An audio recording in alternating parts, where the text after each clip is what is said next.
Hi, welcome. In this small video, we are going to discuss about integration patterns.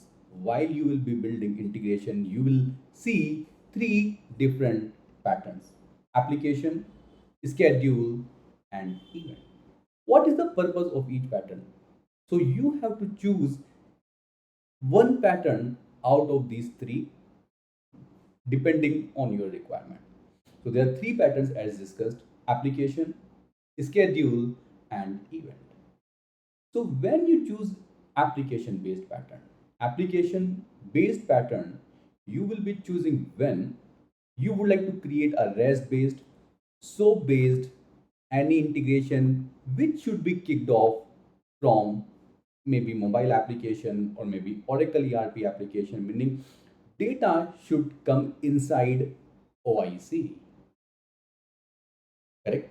So maybe REST integration you would like to create. So when you create a REST based integration, it will be called by someone, meaning data is coming inside OIC.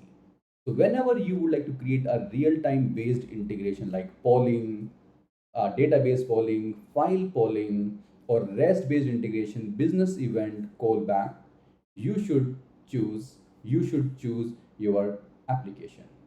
The second pattern is your schedule pattern. Schedule pattern you should choose whenever you have a requirement to run integration automatically without any intervention.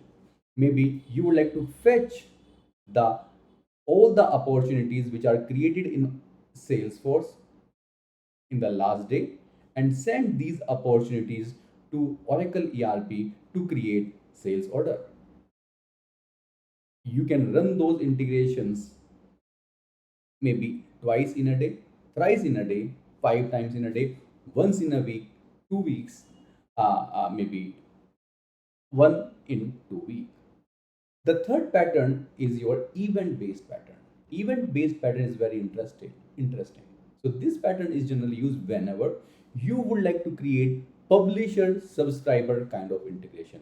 You get the data from somewhere, you would like to publish, and then there are multiple consumer who would like to subscribe those data. Maybe one the same data you would like to send to maybe Salesforce, the same data you would like to send to maybe Oracle ERP, like one too many, one data, multiple applications. So in this case, you should use event pattern.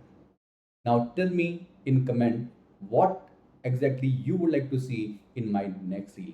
Which topic you are struggling with, I will be creating the video for on that particular topic. For now, thank you.